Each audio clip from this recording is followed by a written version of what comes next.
pause.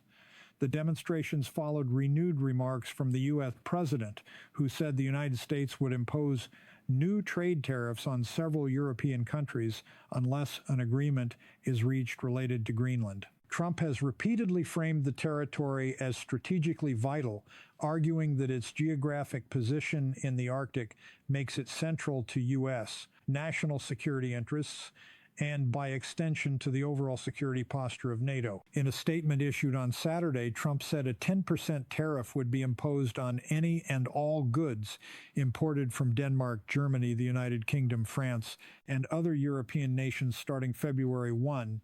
He added that the tariff rate would rise to 25% on June 1 if negotiations fail to produce an agreement. The proposed measures signal a significant escalation, linking economic pressure directly to a geopolitical dispute involving territorial control and alliance dynamics.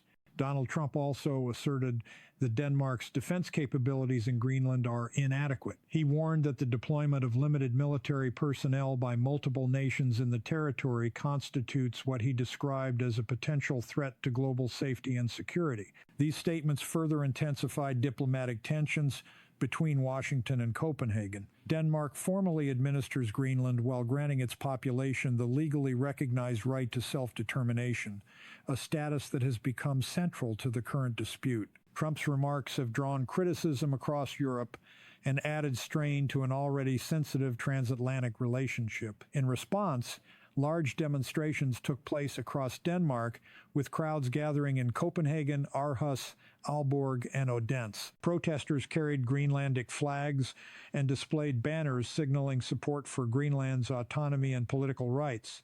In Nuuk, Greenland's capital, an estimated 50 people assembled shortly before 2:00 p.m. local time. With the island's population totaling approximately 56,000, the demonstration represented a substantial proportion of Greenland's residents. Placards bearing messages such as "Yankee Go Home" and "Greenland is already great" were visible throughout the crowd. Demonstrators consistently underscored that Greenland is not for sale and rejected what they viewed as external pressure on decisions about the territory's future. The protests in Denmark were organized by Greenlandic associations in cooperation with the humanitarian organization ActionAid Denmark. Organizers said the timing of the demonstrations was intentional, coinciding with a visit by U.S. senators to Denmark. In Nuuk, protesters articulated deep concerns over issues of sovereignty and long-term security. Several participants warned that heightened rhetoric and external pressure could increase the risk of military escalation in the Arctic region. Others emphasized that decisions regarding Greenland's future must rest exclusively with its own population,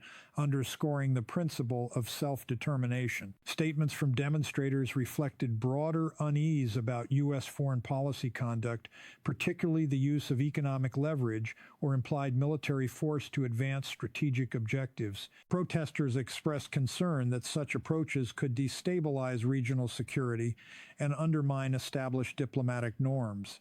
As tensions continued to build, a bipartisan delegation of U.S. lawmakers traveled to Copenhagen for meetings with officials from Denmark and Greenland. The visit was positioned as an effort to engage diplomatically amid the escalating dispute. Speaking at a press conference on Saturday, Democratic Senator Chris Coons said the administration's pace and tone in public statements concerning Greenland were not constructive. He also emphasized respect for Greenland's indigenous population, describing the region as a remote and challenging environment where communities have maintained a distinct culture and resilient way of life despite difficult conditions. The delegation underscored the depth of the long-standing military partnership between the United States and Denmark, pointing to years of close cooperation within allied operations. This partnership has included shared military deployments in conflicts such as Afghanistan, where Danish and American forces operated alongside one another. As part of the visit, members of the delegation plan to lay a wreath at a cemetery honoring Danish soldiers who lost their lives while serving with U.S. forces. The gesture was intended to publicly recognize Denmark's military contributions and the human cost of alliance commitments. According to reporting from Greenland, the delegation's presence was designed to send a clear diplomatic signal, reaffirming U.S. appreciation for Denmark's military cooperation and acknowledging the sacrifices made in support of shared security objectives. As demonstrations persist and tariff deadlines draw closer, Greenland has moved beyond its identity as a remote Arctic territory. It has become a strategic crossroads where national security concerns, questions of sovereignty, and the future of global alliances increasingly converge. What unfolds in the coming weeks may not only influence relations between the United States and Europe, but also shape the evolving balance of power in the Arctic region, a space of growing strategic importance in an increasingly contested world. If you want clear, fact-based analysis of global power shifts shaping our world, subscribe and stay informed.